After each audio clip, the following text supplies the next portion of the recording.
Hello, I'm David Farland.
The truth is, I love watching the other young writers, and I like working with them and helping them avoid the mistakes that most of us make in our writing careers. I enjoyed. I kind of look at them and go, "Oh gosh, these are my kids." I like watching their successes and just watching them grow up and win other awards and become bestsellers and that type of thing.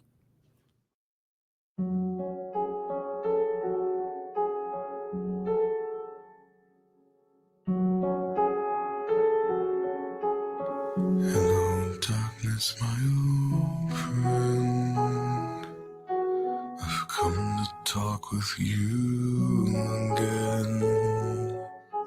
Because a vision softly creeping left its scenes while I was sleeping.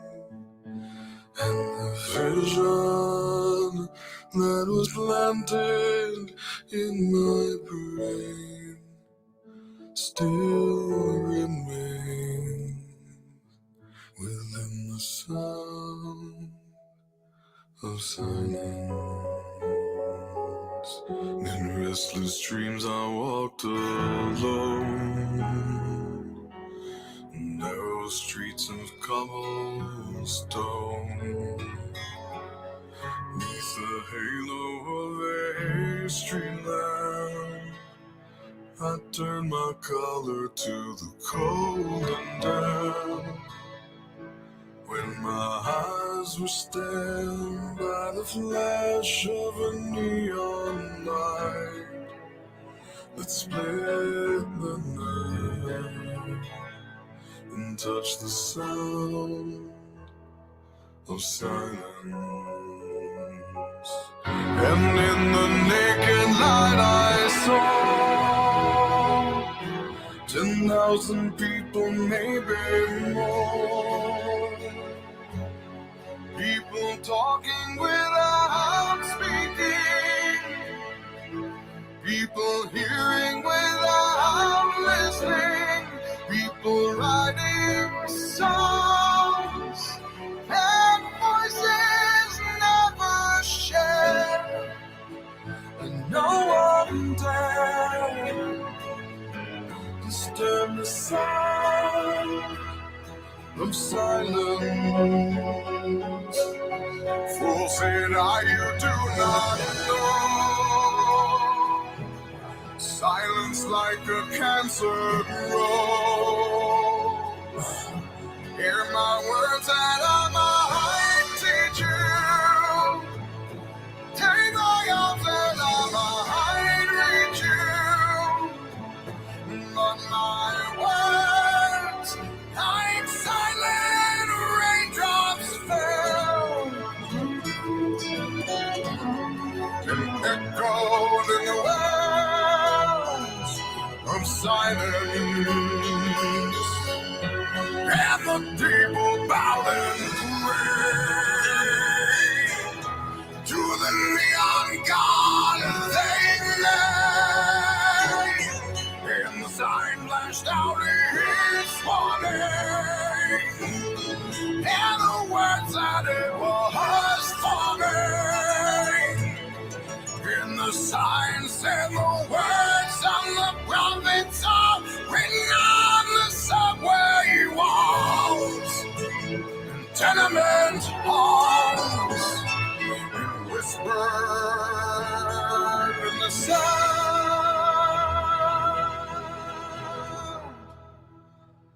of silence.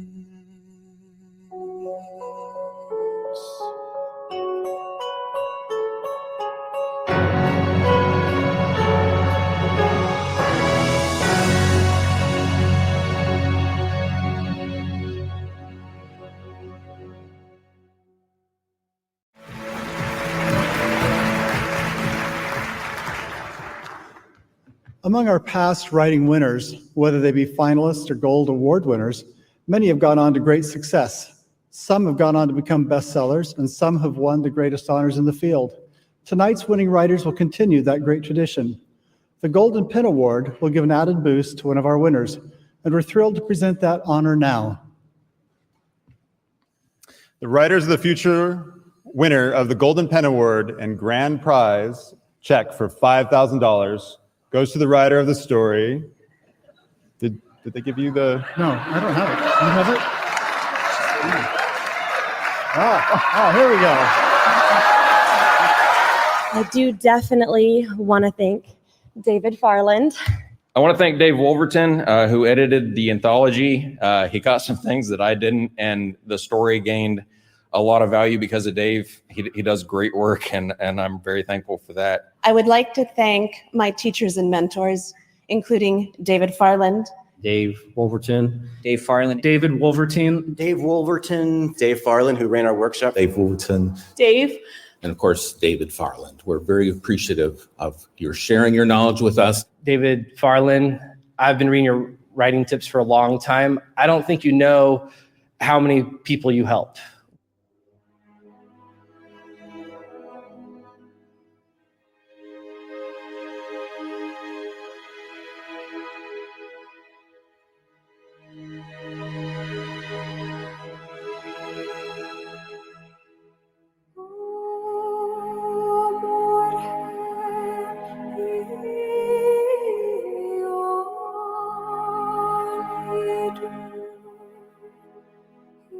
Hallelujah.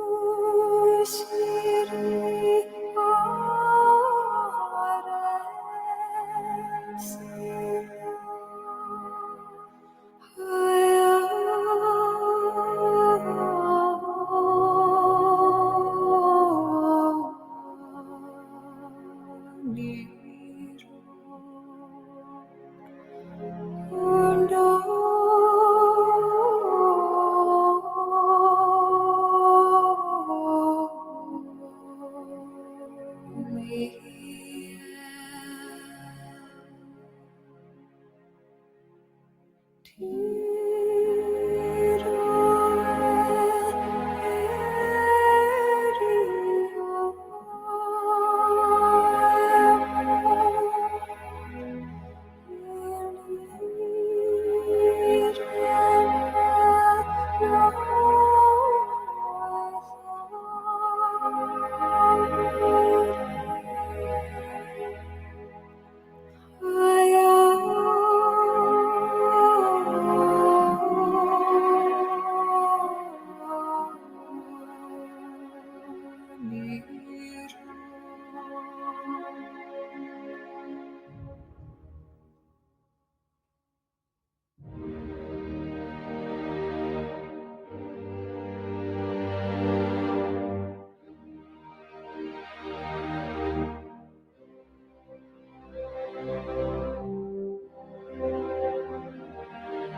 gonna go for a grandpa ride. Now, shall we sing another song? Home, home, home, little baby rabbit was a good friend of mine. Mother and father, brothers and sisters used to come around all the time. He came down to our house just for a couple of days.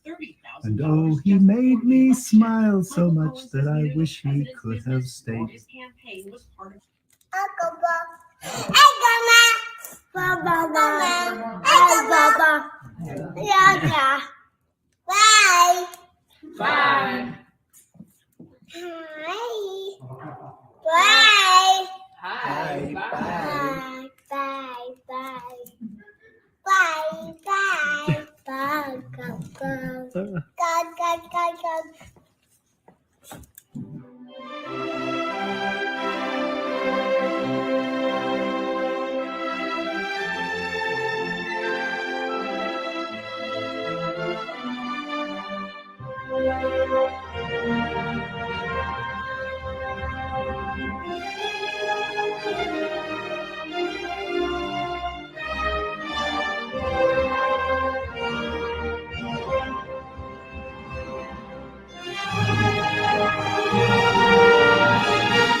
Hello, and welcome to the Writers and Illustrators of the Future podcast. This is John Goodman, your host. This podcast is dedicated to the aspiring writer and artist and will provide inspiration and tips from top professionals in the field. This week's guest served over 2 decades in the U.S. Navy, where he was an anti-submarine warfare specialist and chief petty officer. He served in multiple American war fronts, including the Cold War standoff and the Persian Gulf crisis. He retired from the military to become a military consultant and novelist, which is where this podcast comes in. I read his novel, Sea of Shadows, and became very impressed with his prowess over the military thriller genre, and thus this interview. And if you're not familiar with this author now, you can thank me later. Welcome, Jeff Edwards. Thank you very much. Glad to be here. Yeah, and just as we're starting this, you told me that you also are an author of science fiction, so that's going to make this a double great interview we've got in store for everybody today. So your story, Sea of Shadows, is probably the most intense military thriller I've ever read. So how'd you come about, first of all, becoming a writer, and then we'll get into that one there, but how'd you end up becoming, like I said, an author? Well, it's my father grew up during the Depression, and his father died when my dad was very young. And my father basically worked from the time he could walk. He was cutting kindling and delivering firewood and just doing whatever he could to help support his family. he didn't have much in the way of a traditional childhood. So when he had children of his own and it came time to tell us bedtime stories, he didn't actually know very many stories. So he used to make up stories about a chocolate milk drinking bear named Oliver and his best friend, a little boy named Charlie. Now, my dad's name was Charles Oliver Edwards, and it took me years to figure out that my dad's two main characters were both named after himself. But my father died when I was young as well. I was about 7, and about a year after my father died, I was telling an Oliver the Bear story to my younger brother, and I suddenly realized I couldn't remember how it ended. And I realized if I didn't write those stories down, I was going to lose them. So I started writing down my father's Oliver the Bear stories, and that was the beginning. And I've been writing ever since. And you were how old then? I was about 7.5, 8 years old. Wow. So this has been virtually a lifetime of endeavor for yourself. Yeah, it took me quite a lot. Yes, it has. It took me, another 2.5, 3 decades to actually write my first novel, to finish my first novel. I had many, many, many false starts, but I kind of knew where I wanted to go when I was about 7, 8 years old. Wow. And then, so you actually had, was it 20 years or more in the military? 23. 23 years. So how'd that fit in there? Because you knew you wanted to become a writer, but then obviously you ended up in the Navy.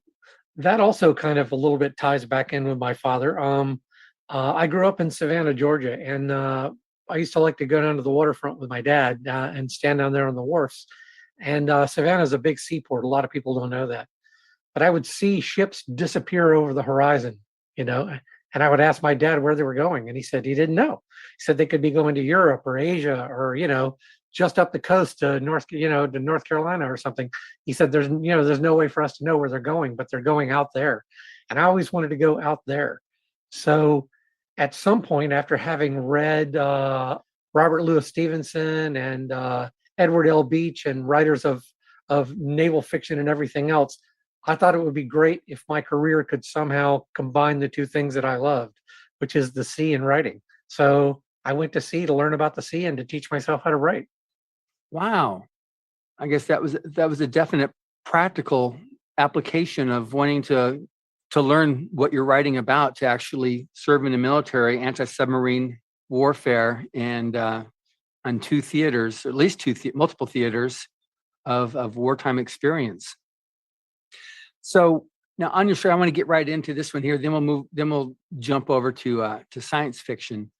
But on your story, I mean, there's a lot of realism to it, and I was amazed at your characters. It's almost like reading just a regular journal of activity going on. Obviously, there's a lot of intensity connected with it, but the folks they're like regular folks, that are in there. The military personnel, the civilians. They're all like just what you'd read in a newspaper article. Is there some, I guess, design to doing it like that?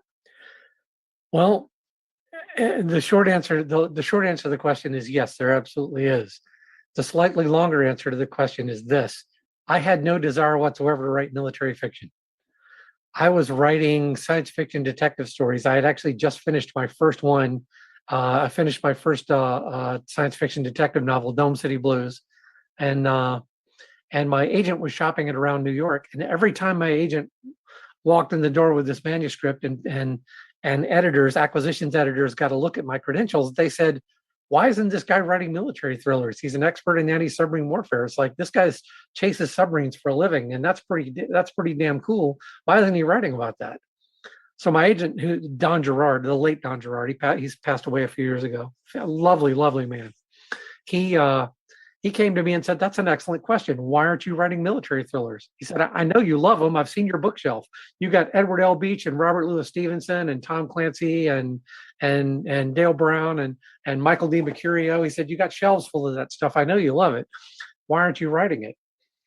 And I said, I don't know what I can bring to this genre that hasn't already been done before.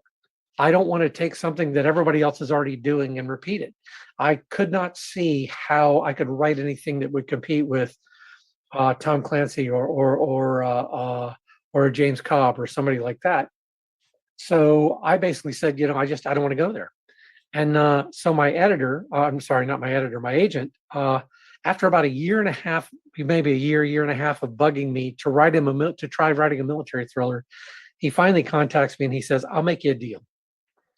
He said, "If you'll write me 10 pages of a military thriller, as God is my witness, I will never ask you for page number 11 if you don't want to write it."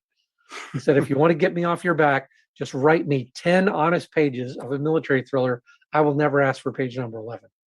So I was actually, my ship had just pulled into, I think, I always forget, it was United Arab Emirates. I always forget if it was Abu Dhabi or Dubai. It was one of those two places. And I had basically 72 hours off where I didn't have to do anything. And we had pulled in on a Friday, and I had the Friday off, and I had the Saturday and Sunday off. I didn't have anything to do. And I thought, I'm just going to go sit down. I'm going to bang out 10 quick pages to shut Dawn up. And then I'm going to go out and buy some shawarma and, and go walk around and do cool stuff like that. So I sat down to bang out 10 quick pages. And I have to tell you, I was preparing to do something in the Navy that we call sandbagging. Sandbagging is when you don't give somebody your best work, because I honestly didn't want to write a military thriller. And I was afraid that if I did good work, he was going to kind of push me into writing the rest of the story. And I didn't want to do that. So I sat down to bang out 10 quick pages. And frankly, my plan was to write 10 pages of crap just to get him off my back. And about 19 hours later, I'd worked almost completely around the clock. I finally went to bed. I was about 80 pages into the manuscript and completely in love with it, because what I had discovered that I could do that I had never seen before was exactly the thing that you hit on, that you spotted in my story, which is that I could tell a story about ordinary men and women working together to do extraordinary things. There's generally kind of a figure in military thriller novels. I call him the guy. He's generally got perfect teeth and washboard abs, and he can defuse a bomb and fly an F-18 and shoot like a sniper and fight like Jet Li. And I was in the Navy 23 years. I never met that guy. What I met were a lot of ordinary people who worked their butts off and sometimes really hung their lives over the edge to accomplish the mission and do the things that they thought were important. So I decided to write books about those people, and I've been doing it ever since. Wow. So yeah, it's really, really impressive. Just there's no assuming anything on your characters there. The captain of the naval vessel, the CPO, who's like what seems to be the main character in Sea of Shadows. She's like, people they're afraid. They're like, they get hurt, they get banged up. It's like real life. What would happen? That they survived is, that's going to expect. Is one thing I hate is when, your hero, the protagonist or whatever, gets knocked off because, well, it was just his bum luck. That happens. Well, it doesn't happen in books I want to read. So fortunately, you don't have that. But there are people that you don't want to see, get killed off. Lost. But that's actually, that's the reality of war. But it's just amazing how, you take a premise again on Sea of Shadows, and you kind of wonder, because of the realism, everything else that you put in there on the individuals, how much something like that could really be a facet of real life international drama, of what you did there. Sometimes the stories are real. They're over the top, and like you said, you've got the protagonist. He can shoot, sniper. He can outdo any, top-notch sniper, as well as defuse a bomb, as well as run, a mile and then do something and run another mile. That's just like, ain't going to happen. But you're going to have, your characters. When something happens, they get hurt, real life hurt. And it makes a difference. So it really adds to the realism of your storytelling. Oh, thank you.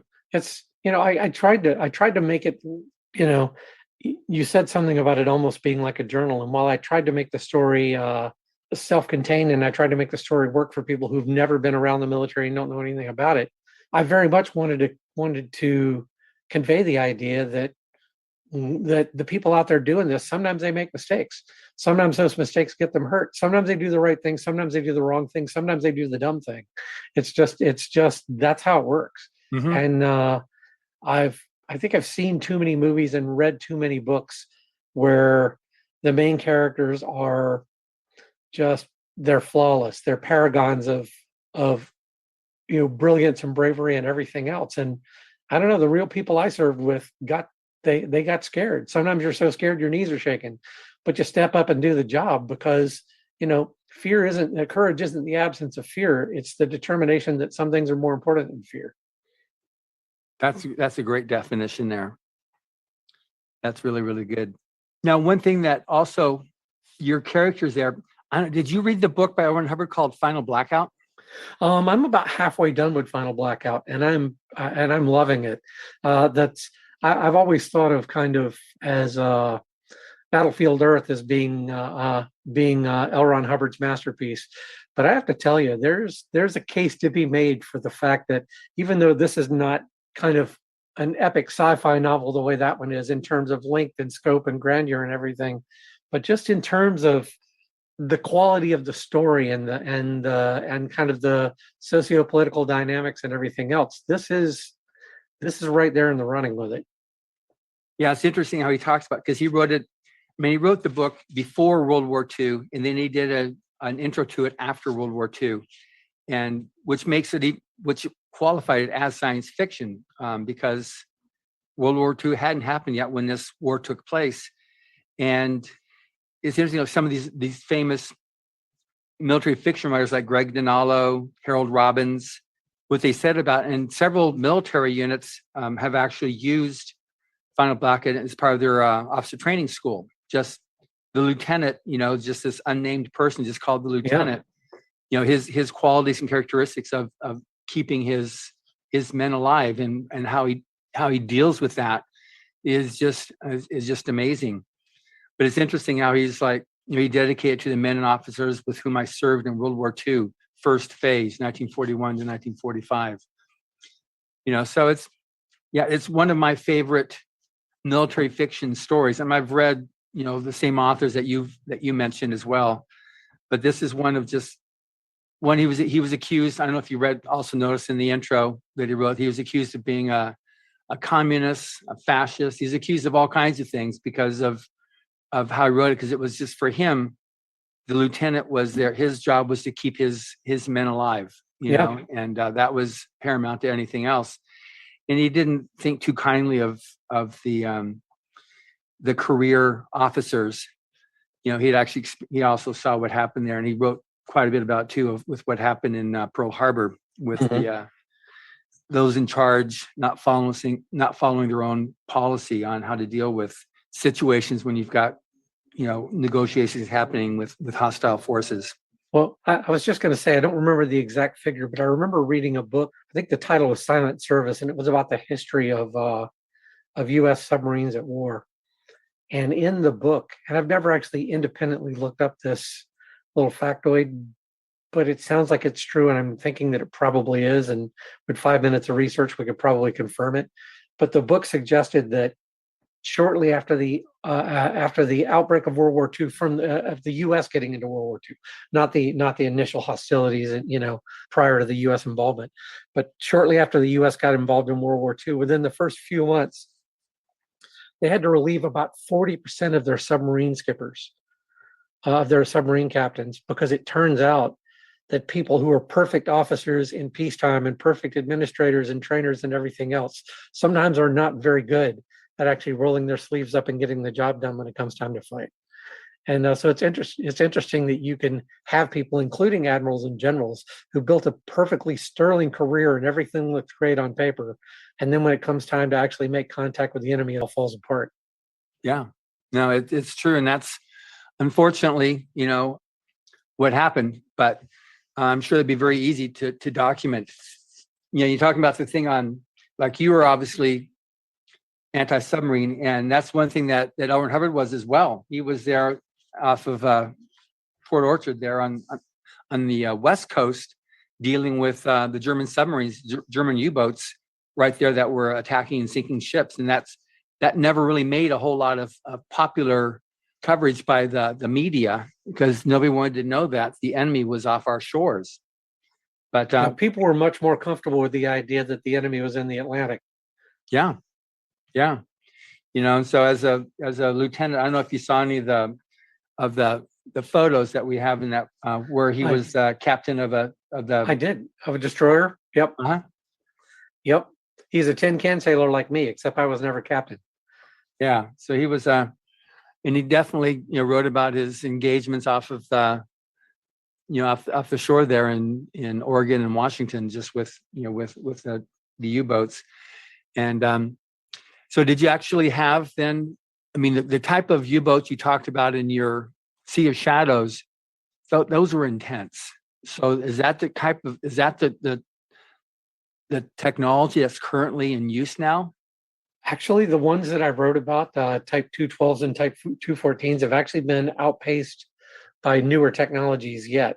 The book's got a few years on it now.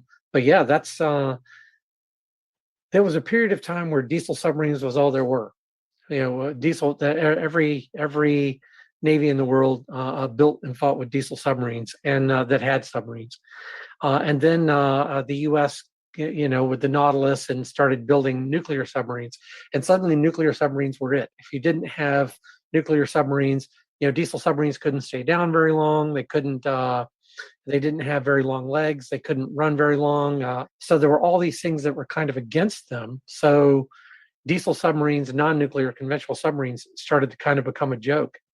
And somewhere around, I'm going to say, the mid '90s, the Germans the Germans and a couple of countries actually, among other than the Sweden, started to develop diesel submarines with many of the same technologies that were used aboard nuclear submarines. And they started to develop air independent propulsion systems and hydrogen fuel cell technology and all kinds of things. And suddenly we found ourselves up against a generation of new diesel submarines that were far quieter than anything we had any experience with, that could run longer, run deeper, run longer, stay down longer. And it became, in some cases, almost functionally transparent, the difference between going up against a nuclear fast attack submarine and a diesel fast attack submarine. So yeah, those submarines that I wrote about in the book were cutting edge at the time. They're even more advanced than that now. There's some scary stuff out there. Wow, I mean, that was plenty scary there. They were scaring the daylights out of me. I was still active duty when I was writing about it. Wow. But obviously then if you're going to have that technology, because it was really interesting too, how part of the research, you actually quoted from that one naval CPO about torpedoes, the history of torpedoes. Was that a pseudonym for yourself? That was a pseudonym for myself. I was wondering if that's what that was. That was that David M. Hardy. In later books in the series, he actually has retired from the Navy and he's gotten his PhD. So he's consulting for the National Center on Strategic Analysis or something like that later in the book, later in the series. But there was an interesting thing as I was writing the book, and when I first started working on the book, that wasn't in there. And my agent, after having read maybe the first third of the manuscript, he said, "There's just so much cool stuff in here about torpedoes. Wouldn't it be great if we could actually show how they got to be as scary and dangerous as they are?" And so we started talking about that. And then we talked about Bertolt Brecht and Brechtian alienation. And we talked about Michael Crichton, because Michael Crichton was like the master of Brechtian alienation. You'd be reading a Michael Crichton novel, and then suddenly, say you're reading, say, the Andromeda Strain. You're reading about all these people carrying out actions and doing things, and the actions are moving forward. And then you get a 2-page report right there in the manuscript on the history of Project Scoop, and this satellite program. And then you're reading along for another chapter, and then you get a 3-page report about how certain medications diffuse across the blood-brain membrane and things of that nature. And all of those things played into the story. And it's one of those things where if you read them, they added a little bit of knowledge to to the rest of the story. And if you skipped over them entirely, the story still worked. But having them in there added this verisimilitude. It's like, wow, here's this real stuff right in the middle of this fiction novel. Isn't this kind of wild? And you can read it or not read it, depending on what your choice is. So we decided to try that because we'd never seen anybody do that in military fiction before. And that ultimately ended up kind of becoming my trademark.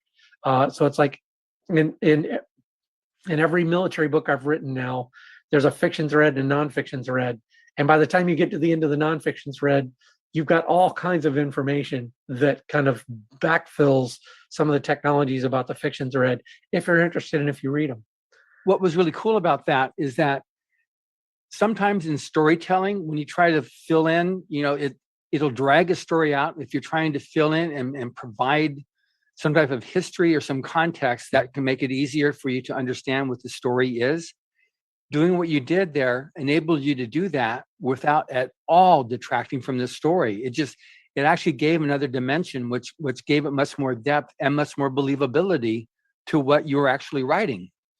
Well, thank you very much. The interesting thing is about the nonfiction chapters is other than the name of the person they're attributed to, which that's a pseudonym that I created for myself, like you said, other than the fictional character they're attributed to, every word in there is as true as I could possibly make it. It's based on the best research I can do and the best sources I could lay hands on, and interviews and historical documents and historical accounts and things of that nature. One of the interesting things is I get three flavors, it seems like, of readers, of people who kind of read my military fiction. One set looks at the military, at the nonfiction stuff, and goes, okay, whatever, I'll read that, and then move on to the next thing, and it doesn't bother them one way or the other. One set despises that part and says, I skip over those parts every time, and you know what, the story still works just fine without them. And the other set these are people that I get emails from, and they're like, can you please give me the full manuscript that you're quoting from here, that I could almost leave the fiction part alone and just read the nonfiction part. So I have people who think it's acceptable, people who think it's the best part of the book, and people who think I should have left it out entirely. And it just depends on the attitude of the readers.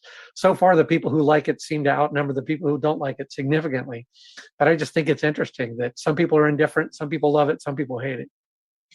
Yeah, it just adds so much more, I guess, that level of plausibility to your storytelling, which makes it all the more enjoyable to read. And then, well, thank you. The thing that makes it good, though, too, is you've got that, and there's some very tense, drama that happens in there. But if I have an author who I know that the situation is going to resolve at the end, and ultimately the good guy is going to win, which, there's plenty of stuff to read and to experience out there where it doesn't happen that way. I'm not interested in involving myself in that. It's just, if I want that, I can just go read the news. I get plenty of that every day. So if I know I'm going to get that, there's a few points in there I got really squeamish, like, oh man, do I really want to read this? Because it was so intense. But now that I'm familiar with you as an author and know how you're going to resolve it, you're going to resolve it from my perspective, nicely, then I'm just total, I've got my pom-poms going full scale right now, telling people to read your stuff here, because it's really good. And one of the things I wanted to get into is your ability to write really good action that pulls somebody along. And there's obviously writing technology in that. I know that in Battlefield Earth, L. Ron Hubbard wrote stuff, and one of our writers and feature judges, Kevin J. Anderson, when he provided a blurb for that book, talked about he just got exhausted reading the book because it was just so intense, and it just kept on going and going and going. The short chapters, the short sentences, they really pull, just a lot of action. And I found that also in your book as well, especially near the end. Like I said, I have a policy that when I go to bed at night, I won't read, because it's my time to be able to just, talk about the day's events or what's going to happen in the next, near future with my wife. And this time I said, look, sorry, I got to finish this book. I can't not finish it. My heart was just beating so fast just thinking about it. So how is it that you do that? Because you definitely do it. And I want people listening to this, for aspiring writers, to know that there's a definite technology to writing, that the long sentences, the long paragraphs will like slow you down a little bit, and you can kind of like, okay, you can use that to catch your breath. And here, you've got the short chapters, you've got the short sentences, just the high action that you did there. There's a certain way of writing. And so I'm just curious how you went about doing it. I'm assuming it was intentional, because you definitely had me by, the short end of the leash there, pulling me along. But how you came about doing that? I think to some degree, I was thinking in terms of, and this is going to sound strange, I was thinking in terms of military communications when I was doing that, which is to say that, when you're on a sound powered phone circuit or a radio circuit or something like that, and nothing is happening, and your ship's in no immediate danger, and your peacetime steaming, and nothing significant seems to be going on at that moment other than you're kind of keeping the watch and everything. Your communications tend to be very relaxed. Your sentence delivery can be slow and long, and you can have irrelevancies built in, and you can end up talking about the weather and the football game and the problem you're having with the transmission in your car, and things of that nature. And it's like you're communicating in one particular fashion, and then as soon as things start to heat up, communications become shorter and more direct, and absolutely more descriptive and more accurate. They become tremendously more concise. You've got to get out the right amount of information as quickly as possible, and then pay attention to other things. So, because that's kind of the way communication happens, in a warfare environment, you go from kind of this slow, methodically paced thing to suddenly the communication's moving very quickly. I decided to do that same kind of thing with my sentence structure. If you look in the chapters where there's no immediate threat and people are going through kind of routine things, the average sentence length is longer, the average length of the paragraph is longer. The chapters are still pretty short. That's kind of I tend to write short chapters. I don't know why, I just kind of do. No, it's cool. But I think it's because I never want to bore you, and I always want to give you a good place to stop if you need to go. If you need to go feed the cat or do the laundry or something.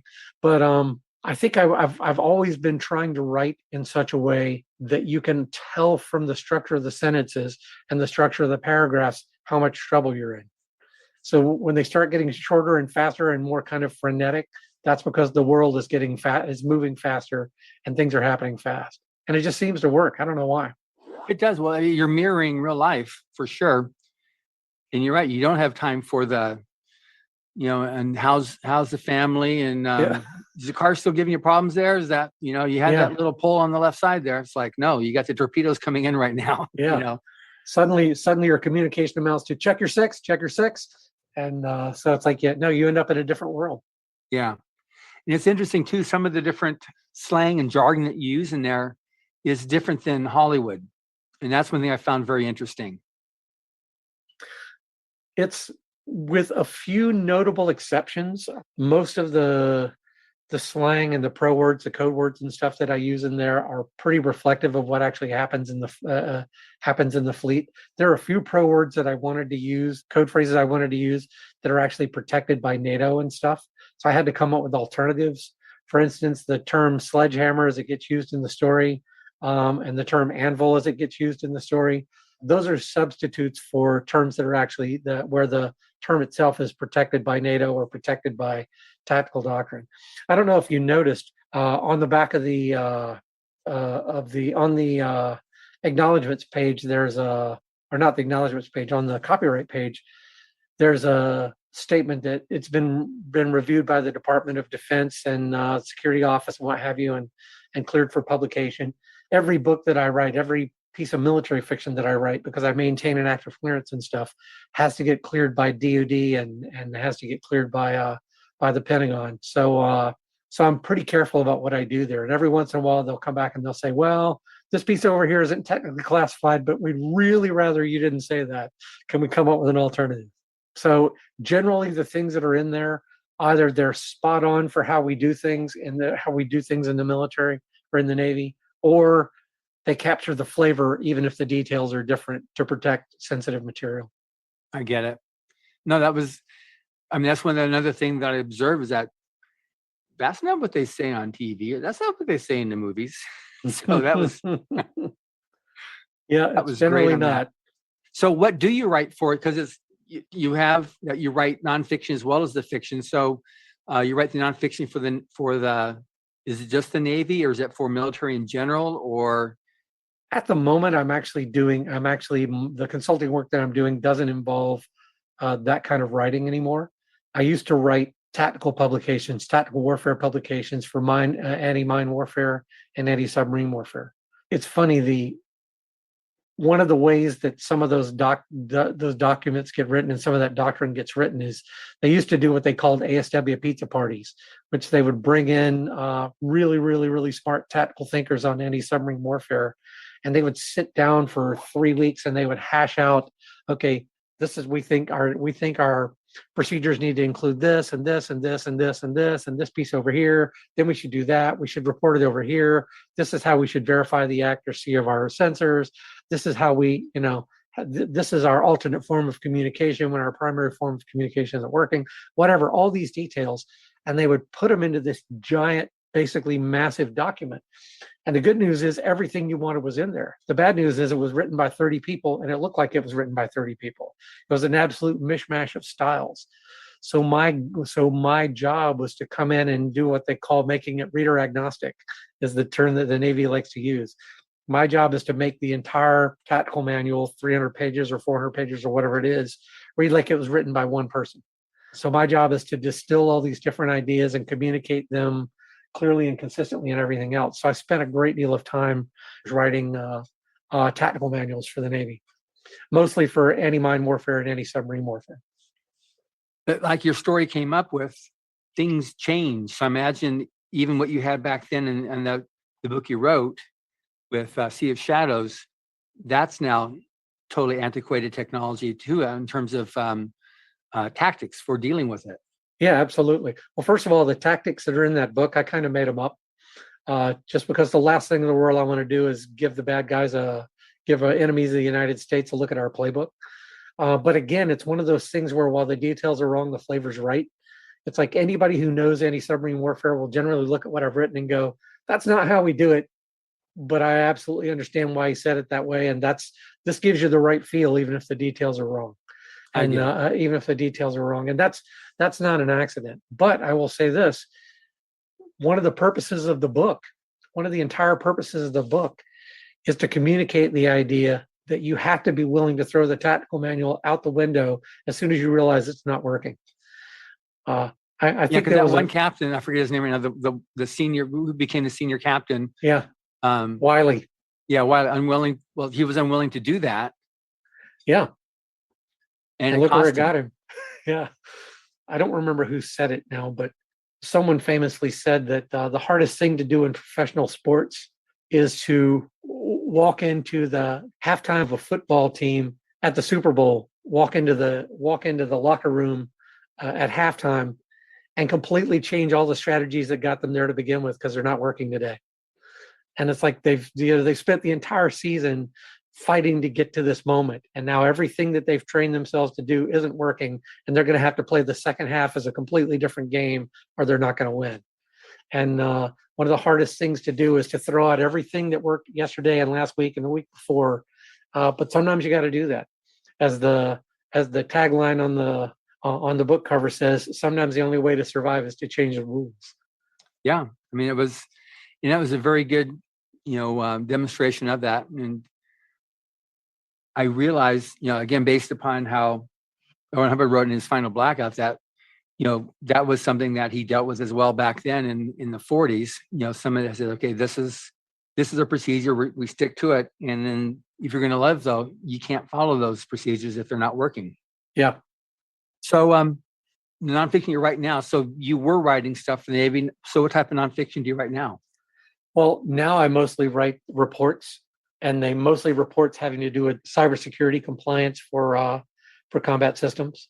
So not nearly as interesting as what I was doing before, but in terms of the writing part, it isn't. But it's vital work, and that's where it's at right now. Cybersecurity is absolutely where the playing field is. Yep. And moving into space, both my wife and I are honorary commanders of the Space Force, which they have one of their main bases here in Los Angeles. That's very cool. And it's just amazing what's happening. We were there at the event where they unveiled the new logo, and we've been to some of the different briefings. And it's just, that is, Star Trek said it's space is the final frontier, but it really is. Whoever controls space controls the planet. Well, have you seen anything about my latest novel, The Damocles Agenda? So what Just to give you a clue, Yeah. The tagline is "Space is the ultimate high ground." Wow. Okay, good. Everybody listening, so you're gonna read Sea of Shadows, but now what's this other one now that I've not read that I've got to read now? It's called The Damocles Agenda. The Damocles Agenda. I did see that. It's about weaponizing the International Space Station. Wow. Okay, fine. Because they just had this thing just happened, last week, the week before, with Russia sending out and blowing up one of its satellites. Yep. So they say, well, it's just testing it, but it's just, you have the various posturing that's going on and what's happening right now with the posturing with Ukraine. It's definitely a real playing field that people need to deal with. It's what you're doing there in the cybersecurity, but also how that translates into satellite cybersecurity too is crazily important.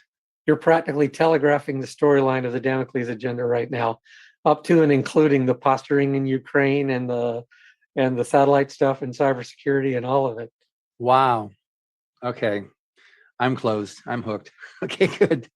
All right. So now we did talk briefly about Battlefield. So you also, in addition to writing nonfiction and your military fiction, you also write science fiction. I've not read any of your science fiction, but you had mentioned that you're familiar with Battlefield Earth. So what type of science fiction do you write? Well, the two novels that I've written that are clearly science fiction are both kind of cyberpunk. They're looks at crime and law enforcement about 50 years into the future. Well, about 40 years into the future now. And dropping. Yeah, that time's catching up with me. Real life's catching up with me. But they're basically about they're kind of pseudo dystopian cyberpunk. The rich get richer, the poor get poorer. New technology grafted on over old, and the ecosystem being continually ravaged by not being properly taken care of and things like that. But in the end, they're basically neo-noir. They're basically noir novels with a science fiction cyberpunk setting. I would argue that depending on how you squint your eyes, that even though it's a military thriller, that the Damocles Agenda is science fiction as well, in that it's writing about some things that are scientifically feasible but that haven't been done yet, and applications of technologies that have not yet been seen in the real world, although they exist, but they haven't been seen in action in the real world, and kind of how those things can alter the possible future of humanity. So yeah, it's interesting you say that, because you mentioned Michael Crichton. He never wrote anything but science fiction, and some of the other military fiction where they write these high-tech warships and planes and stuff, that by definition is science fiction. They didn't get marketed as science fiction, but they actually were science fiction. Yeah, it depends on, like I say, it depends on how you hold your head and squint your eyes. Yeah, exactly. The interesting thing is, and this is kind of an odd thing as an author that I've discovered that I have two completely different readerships. I have readers who think I should write science fiction all the time and leave the military stuff alone. I have readers who think I should write military fiction all the time and leave the science fiction alone. There's not a lot of crossover between my two audiences. I really thought that given the fact that I do have there are certain elements of my style that carry through in everything that I write, and there are certain techniques that I use that are kind of signatures of mine. And I really kind of always assumed that if I hooked people in one genre, that most of the same people would go over and read the other genre. But it turns out that that's not true. It turns out that my science fiction fans are my science fiction fans, and my military fans are my military fans. And there's not a lot of crossover between those two groups. Wow. Because it is interesting how a lot of times military fiction, at least the futuristic technology, is science fiction, but it never gets marketed. So people don't realize it and recognize it as science fiction, even though that's what it is, near future science fiction. Yep. And a lot of times science fiction, because it's set so far into the future, could actually be military fiction, but because it's so far in the future, it's easy to keep it into that category of science fiction. Yeah. I completely agree.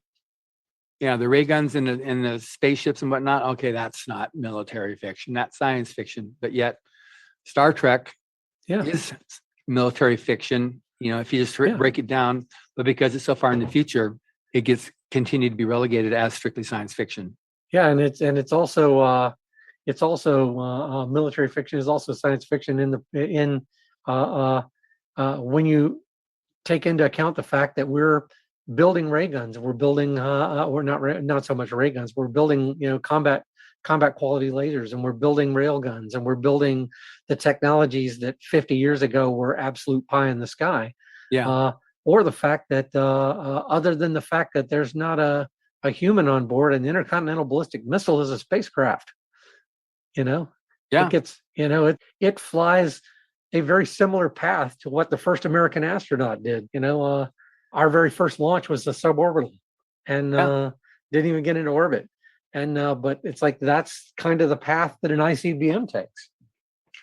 Yeah, it's interesting on that, and that's one of the things too about L. Ron Hubbard, because he had a lot of experience in the military, and you reviewed some of the stuff. Were you very familiar with his history as a military officer? I actually kind of was, yeah, because I know that there's a friendship between him and Robert Heinlein, and Heinlein wrote about him and spoke about him quite a bit. So I kind of backed into knowledge about L. Ron Hubbard's military career through that particular vector. But I've kind of been aware of that for a good long time. Yeah, and one thing they talked about was a lot of his fellow science fiction writers back in what became known as the golden age of science fiction were themselves the research scientists, the rocket scientists. They were the ones that were like taking these concepts that were first made known in science fiction and translating that into the real world, into the rockets, into the technologies, which then led to what we're seeing now. I completely agree. Some of the photos that I've got from Mr. Hubbard when he was at a science fiction convention in 1940, I think it was 42 in Toronto, the first TorCon. And there were the various other people in that photo with him. They were all themselves rocket scientists of the day, like Willie Ley. And so it's just interesting. These were the ones who were very much like Frank Wilson, Murray Leinster. These were all top scientists of the day who were also writing science fiction. Yeah. So they were both conceiving it and writing about it. Yes. So now you read Battlefield Earth. What was your thought of that one there? Because that's the book that he wrote just before launching Writers of the Future. I just think that book is a lot of fun. It's a great deal of fun. It's like, how many times in history have we seen an alien invasion story where the aliens come in, they're on the planet, we're fighting them and everything else, and at the last minute we manage to stave off the invasion, and and humanity. But this is a case of humanity is utterly defeated. As Tarl famously says right in the opening line, man is an endangered species. It's like at that stage of the game, we're humanity we're like rats in the sewers. It's like we're of no consequence whatsoever to the Cyclos and to the galactic community or empire or hegemony or whatever it is you want to call it at all. We're of zero consequence. We're not even of any consequence on our own planet. And watching basically humanity rise from something approaching savagery and learn the culture and technologies of other races and grab a foothold and climb back into ascendancy again it's just good fun. And it's one of those things where some of the chapters you just end up cheering. Yeah, it definitely did that. And it was it's definitely good. Like yourself. There was definite scenes in there where what's going to happen? It's just, it starts off on the wrong foot with humanity. They got toasted, and we're now 1,000. It starts off 1,000 years in the future, and taking back the planet and the whole thing, and how the hero Johnny considers himself the last Air Force. He was the last person because he saw the cadets, what they did there at the Air Force Academy, so many years ago. But again, it's, you definitely get his attitude towards the military, Hubbard's attitude towards the military in his fiction that he writes. He very much respects the military, and off and on the officers, but more so on the actual maybe the lower officers, like, like he was a lieutenant, but the non-coms, and that they're the ones that really are the ones that will ultimately wage the war. Mhm. And it's their bravery, it's their honesty, it's their integrity that will ultimately win the day or not. Yep. You get that pretty loud and clear in his stories. And I get that pretty loud and clear in your stories too. Oh, I completely agree. It's funny. I've served under officers that, first of all, let me say this, and you'll hear me use this. If you read my work, you'll see this metaphor more than once. I believe that a good and reasonable member of the military is someone who has no desire whatsoever to fight. It's like being a firefighter. It's like being a firefighter. You train to put out fires. You think about putting out fires. You study putting out fires. You check your gear. You keep yourself in physical condition for it. You practice it, but nobody's sitting around the fire station saying, "Gee, I wish something catches on fire tonight." And if they do, they're not the people you want on your team. Right. It's like the last guy you want on your team is somebody who can't wait to reach for the holster. It's like you want people who will do the job when the time comes and do it to the best of their ability, but they're not looking forward to it. These are not people who want to go out there and pull the trigger. These are people who are willing to do it when the time comes, and they're proficient at it when the time comes, but that's not a position that they want. And so I write kind of a lot about that. And even though you don't desire to go into battle, even though you don't, if you're 19 and you still think you're invincible, and your introduction to warfare is Call of Duty, on the computer, on your Xbox or whatever, maybe you think going into battle is a great idea. But once you've actually, been out there and crossed swords and stuff like that, you discover that it ain't all it's cracked up to be, and there's not a whole lot of glory in it, no matter who wins. But if you have to go into battle, you want to follow somebody who is good at what they do. And I served under officers that, if you have to go into battle, it's like, I want to follow that. I want to follow that person, that captain, that lieutenant, that ensign, that whoever, that commander.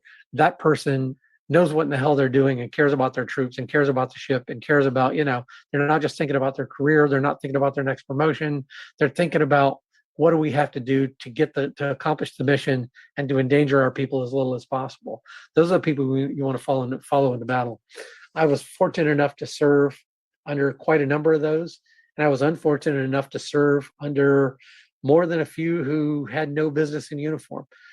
Captain Wiley, if he seems like a realistic character, it's because he's an amalgam of 3 or 4 officers that I encountered in my career that never, ever, ever, ever, ever should have been allowed to put on a uniform. It's like they were so busy playing the game of military that they didn't realize it's not a game. Yeah. Well, that's good, because I suspected that, and because one of the questions I'm going to ask you then is the effect of your experiences in the military, because research is a big part of writing fiction. Good research makes the storytelling plausible. How much do you rely upon just your own experience versus research? How do those two play against each other? Well, when you get a chance, take a look at the acknowledgments page for Sea of Shadows and look at the laundry list of people I had to thank for helping me with that book. I knew my little corner of it pretty well. I knew the anti-submarine warfare pieces and how I wanted to do those from a sonar technician's perspective. I knew the weapons involved and kind of how things work and the nature of submarines and everything else, but I've never been a helo pilot. There are many, many, many positions in that. I've never been a fire control technician for missiles and stuff. It's like there are many portions of that fell outside of my area of expertise. So I would say that the book that I wrote is 20% personal knowledge and experience and 80% research and talking to people who are smarter than I am. Well, that's good to know. That's good, and that makes sense. And anybody listening to this thing here too, that's just an important thing too. Just another example with Hubbard, he wrote a book about the Coast Guard. It was a great story, He just figured I can just whip it out, so he wrote it, and it didn't sell. And he said, "What the heck?" So then he actually went and researched and went and talked to the Coast Guard, went on one of their patrol boats and saw how it worked, and got the similar type thing where you've got the officers who were there, no business, wearing a uniform. And he did his research, and then you wrote the book and it became very, very successful. But it's just the need to actually research, even if it's something that you're generally familiar with, the important to research and get the details as related, like you said, to the helo pilot. You saw it enough, but that doesn't mean you know actually what goes on in there and all the different intricacies of that, which there's no reason to assume it'd be any less intricate than what you had with your anti-sub warfare that you did. So it's I think that's really important.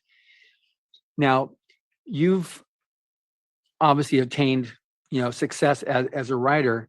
So any advice you've got for aspiring writers as regards to pitfalls, you would have appreciated someone's timely advice before you tripped into it? I would say the best advice that I can give to anybody, other than don't give up the dream. And that's the best piece of advice that I have for anybody, because, it's one of those, writing is a marathon, not a sprint. It's one of those things where you can have 3,000 rejections and they don't matter as soon as you get the first acceptance. That's the first thing. It's like, keep polishing your craft and learning and everything else. But the other thing is always look for people before you ever submit your book to an editor, before you ever show your book to an agent or anything else. Get yourself a cadre of readers who can look you in the eye and tell you that your kids are ugly. I have a group, I call them my advanced readers, my advanced reader group. Some people call them beta readers. I have a group of, and the number varies, it's usually between 15 and 20 people or so, that I can depend on to tell me, dude, this totally isn't working. And oh, by the way, you misspelled so-and-so. Do you realize that the spelling of that person's name changed between chapter 9 and chapter 10? And this part totally didn't work for me. And I hate that character. And why in the world would X character do this thing over here? And because I work with people who are capable of looking me in the eye and telling me that my kids are ugly, they help me correct things that I was never going to find myself. They help me find pacing issues and character motivation issues and things like that. Get yourself a group of beta readers. Now, before you get yourself that group of beta readers, that comes later. That comes after you finish the novel, after you finish your novel, after you've taken it as far as you can get, and you need people to give you honest. Before you get to that point, if you haven't finished the novel yet, you need an entirely different kind of reader. You need a reader that's going to pat you on the back and say, good boy, keep going. And the reason is because the easiest thing in the world to do is quit halfway through a novel if you don't think it's working. And every single book I've ever written, there's been a point in the story where I went, this is the one that doesn't work. This is the one I have to throw in the trash can and start over from scratch. This is the one that's completely failing. I'm never going to get there. I'm not going to finish this novel. And if I do, it's going to be crap. I have to push through that every time. I can't be working at that stage when I'm first writing the novel and when it's kicking my butt, when the idiosyncrasies of the book are still kicking my butt. I can't be around people who are going to tell me that my kids are ugly. I need everybody to tell me that my children are the most talented little darlings that they could possibly be, which is why I show my work to very few people until I've finished a complete first draft. My wife sees it ahead of time because she's got a good sense for how to help me correct problems without breaking my spirit. Once I've finished the first draft, beat the crap out of it. Let's figure out what's wrong with it and fix it. But during that stage where I'm not sure I can finish the book, that's when I need encouragement rather than honesty. Later on, after I finish the book, I need brutal honesty. Tell me what doesn't work. Tell me what stinks. And if it sucks, how can I make it suck less? And luckily, I've been very fortunate to build up a group of kind of mostly the same people who are perfectly willing to tell me why a book doesn't work for them. And because of that, and you'll see that I tend to thank them in the acknowledgments page of my book, they tend to make me look like a much better writer than I actually am, because they spot 6,000 things between them that I never would have spotted myself. Well, that's amazingly good advice. And I've never had that particular advice given like that before. I've always had the beta readers, but never the idea you need somebody who's going to encourage you. And then once you're done, then you go ahead and let's just start picking it apart. Yeah, that makes good sense. Don't pick it apart till you've finished the first draft. Good. Before then, you're liable to walk away. At least I am. Yeah. Well, that's good. A lot of people have walked away from that first book and never went back to it. So that's very good advice. Well, we've already gone through an hour. It's amazing. I knew this would happen. I just knew it would happen. So for someone to be able to find out about you, what would you recommend? I mean, I'm definitely recommending, which I've been saying all along throughout this this interview, Sea of Shadows, but anything else that you would recommend for someone to discover the works of Jeff Edwards? Well, if people lean more towards science fiction, I would recommend probably either Dome City Blues or Angel City Blues. Or maybe if they just want to dabble their toes and find out what I'm like and they don't want to invest in an entire novel, I wrote a short story called Postcards from the Moon, which, by the way, touches on some of the writers you talked about, including Willie Lay. But it's a little piece of short fiction. It's probably, the audiobook's about 30 minutes long. You know, it's just a few thousand words. So if you want to dabble your toes and find out whether or not I'm any good, that's a good way to do it cheaply. I think you can get the ebook for about 99 cents and find out in 20 minutes whether or not I'm worth your time. If you're more into military fiction, I would recommend basically just pick up any one of them. It's, while I do write the books in a certain order, and while there are certain kind of jokes and connections that will come through if you start at the beginning, chronologically, my military thrillers are Sea of Shadows, The Seventh Angel, Sword of Shiva, Steel Wind, and The Damocles Agenda. But honestly, you could read the books in any order that you want to. It's not one of those things where you have to read book number 2 before you understand book number 3. I like to tell my wife I write every book from the theory that nobody's ever going to want to read another book by me. So I have to try to give you your the whole meal, dessert and vegetables and everything all in one package. So every book that I've written can stand by itself. So pick up any one of those and run with it if you're interested in military fiction. Or, and this is one more thing that I like to say, which is that I don't actually recommend reading my books because I think the author's an idiot, but I do recommend buying my books because it's a great investment, so just buy some, put them on the shelf. They look really pretty. Don't bother to read them. Well, I'll take it the next step. I said, definitely, if you're going to buy it, then definitely read it because it's going to be worth your while. Well, thank you. They find you by going to jeffedwards.com? Yep. Excellent. Absolutely. And if they can't remember that, just Google Jeff Edwards. Good. I'm usually the first thing that pops up. Excellent. Well, thank you very much, Jeff. It has been an absolute pleasure. And thank you for listening. Subscribe to the Writers of the Future podcast wherever you get your podcasts. We've also been syndicated on the United Public Radio Network, where you can find these podcasts as well. Writers and Illustrators of the Future are contests created by L. Ron Hubbard to provide a means for the aspiring writer and artist to be seen and acknowledged.